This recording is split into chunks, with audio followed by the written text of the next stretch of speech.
نحمده ونصلي على رسوله الكريم اما بعد فاعوذ بالله من الشيطان الرجيم بسم الله الرحمن الرحيم الا من تاب وآمن وعمل عملا صالحا فأولئك يبدل الله سيئاتهم حسنات وكان الله غفورا رحيما صدق الله العظيم۔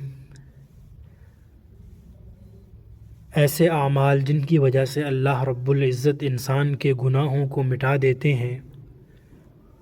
گزشتہ 2 ویڈیوز میں ان کے متعلق بات ہوئی۔ آج بھی جو آج کا ٹاپک ہے وہ بھی یہی ہے کہ وہ کون سے اعمال ہیں جن کی وجہ سے اللہ رب العزت گناہوں کو مٹا دیتے ہیں۔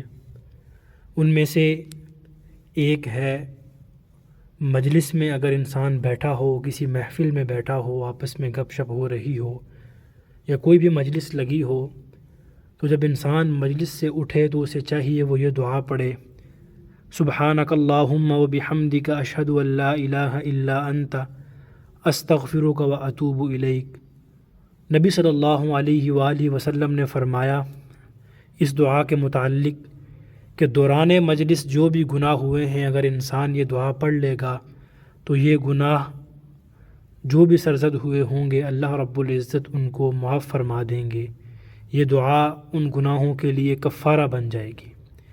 اسی طرح سلام کو عام کرنا، سلام کو پھیلانا اور اچھی گفتگو کرنا یہ بھی گناہوں کے مٹنے کا سبب بنتا ہے۔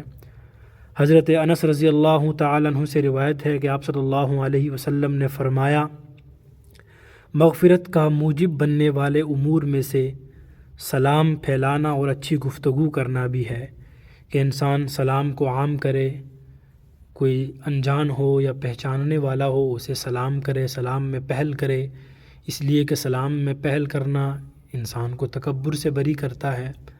اور اگر کوئی بیٹھا ہو ان چیزوں کا خیال رکھنا چاہیے، اگر کوئی بیٹھا ہو مطالعے میں مصروف ہو یا کوئی کھانا کھا رہا ہو تو اسے یعنی کہ ڈسٹرب نہ کریں، اگر وہ جب آپ کی طرف متوجہ ہو آپ اسے سلام کریں، اچھی گفتگو کریں، آپ کی زبان سے برے الفاظ نہ نکلیں، آپ کی زبان سے ایسے الفاظ نہ نکلیں جو لوگوں کے دلوں پر تیر بن کے برسیں۔ آپ کی زبان سے ہمیشہ شائستگی والی گفتگو، اچھی اور عمدہ گفتگو نکلنی چاہیے۔ اسی طرح نبی صلی اللہ علیہ وآلہ وسلم پر درود پاک پڑھنا یہ بھی گناہوں کے مٹنے کا سبب بنتا ہے۔ حضرت انس رضی اللہ تعالیٰ عنہ سے روایت ہے کہ آپ صلی اللہ علیہ وسلم نے فرمایا جو شخص مجھ پر ایک مرتبہ درود بھیجتا ہے اللہ رب العزت اس پر 10 رحمتیں نازل فرماتے ہیں، اس کے 10 گناہ مٹا دیتے ہیں اور اس کے 10 درجات بلند کرتے ہیں۔ تو انسان کو زیادہ سے زیادہ درود شریف کا اہتمام کرنا چاہیے صلی اللہ علیہ وسلم۔ یہ بہت جامع معنی درود ہے۔ اس کے علاوہ بھی کئی درود پاک ہیں جو محدثین نے لکھے ہیں، آپ ان کو پڑھیں۔ آخر میں جن مجالس میں ذکر اللہ یا دین کی بات ہوتی ہے، قرآن کی بات ہوتی ہے، خیر کی بات ہوتی ہے، اللہ رب العزت کی بات ہوتی ہے، ان میں بیٹھنے کی وجہ سے بھی اللہ رب العزت انسان کے گناہوں کو مٹا دیتے ہیں۔ کوئی درس ہو رہا ہو قرآن کریم کا یا کوئی اچھی محفل ہو رہی ہو جس میں دین کی بات ہو رہی ہو تو انسان اس میں ضرور بیٹھے۔ حضرت ابو ہریرہ رضی اللہ تعالیٰ عنہ بیان فرماتے ہیں آپ صلی اللہ علیہ وسلم نے فرمایا بے شک اللہ رب العزت کے ایسے فرشتے ہیں جو راستوں میں چلتے پھرتے ہیں، ان کا کوئی کام نہیں سوائے اس کے کہ وہ اہل الذکر کی تلاش میں رہتے ہیں، لہٰذا وہ جب ایسے لوگوں کو پا لیتے ہیں وہ ایک دوسرے کو پکار کر کہتے ہیں آ جاؤ تم جس چیز کو تلاش کر رہے تھے وہ یہاں ہے، پھر وہ اہل ذکر کے ساتھ بیٹھ کر ان کو اپنے پروں میں ڈھانپ لیتے ہیں، یعنی ان کی تعداد اتنی ہوتی ہے فرشتوں کی۔ پھر اس مجلس سے آسمان دنیا تک سارے فرشتے ہی فرشتے ہوتے ہیں۔ پھر اللہ رب العزت ان فرشتوں سے پوچھتا ہے، حالانکہ اللہ رب العزت اس مجلس والوں کے حال کو جانتا ہے، ان سے زیادہ جانتا ہے کہ میرے بندے کیا کہہ رہے ہیں۔ وہ جواب دیتے ہیں کہ وہ آپ کی تسبیح، آپ کی بڑائی، آپ کی بزرگی بیان کر رہے ہیں۔ اللہ رب العزت فرماتے ہیں کیا انہوں نے مجھے دیکھا ہے؟ فرشتے کہتے ہیں نہیں انہوں نے آپ کو نہیں دیکھا۔ پھر اللہ رب العزت فرماتے ہیں اگر انہوں نے مجھے دیکھا ہوتا تو ان کی کیا حالت ہوتی؟ تو فرشتے کہتے ہیں اگر انہوں نے آپ کو دیکھا ہوتا تو وہ یقیناً آپ کی بندگی اور زیادہ کرتے، آپ کی بزرگی اور زیادہ کرتے۔ تو پھر اللہ رب العزت فرماتے ہیں کہ وہ مجھ سے کس چیز کا سوال کر رہے تھے؟ تو وہ فرشتے جواب دیتے ہیں اے اللہ وہ آپ سے آپ کی جنت کا سوال کر رہے تھے۔ تو اللہ رب العزت پوچھتے ہیں کیا انہوں نے میری جنت کو دیکھا ہے؟ فرشتے جواب دیتے ہیں نہیں۔ اللہ رب العزت فرماتے ہیں اگر وہ جنت دیکھ لیتے تو پھر ان کی کیا کیفیت ہوتی؟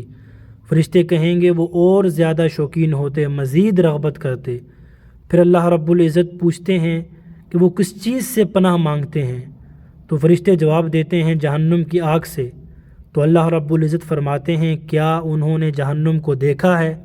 فرشتے کہتے ہیں نہیں۔ اللہ رب العزت فرماتے ہیں اگر وہ اس جہنم کو دیکھ لیتے تو ان کی کیا حالت ہوتی؟ تو فرشتے جواب دیتے ہیں اگر وہ دیکھ لیتے وہ اس سے بھاگتے، مزید ڈرتے، کہ وہ مزید یعنی کہ پناہ مانگتے اس جہنم سے۔ تو پھر اللہ رب العزت فرماتے ہیں کہ میں آپ کو گواہ بنا کر کہتا ہوں کہ میں نے ان کو معاف کر دیا۔ فرشتوں میں سے ایک کہتا ہے اس مجلس میں ایک بندہ ایسا بھی تھا جو ان میں سے نہیں تھا، مطلب کہ وہ اس مجلس میں نہیں بیٹھا ہوا تھا، بیٹھا تو ہوا تھا لیکن وہ کسی اور کام کے سلسلے میں آیا تھا یا کسی بندے سے ملنے آیا تھا، تو بس وہ بیٹھ گیا۔ تو اللہ رب العزت فرماتے ہیں کہ میں نے اس کو بھی معاف کر دیا، اس لیے کہ یہ ایسے لوگ ہیں ان کے ساتھ بیٹھنے والا بھی محروم نہیں ہوتا۔ اللہ اکبر۔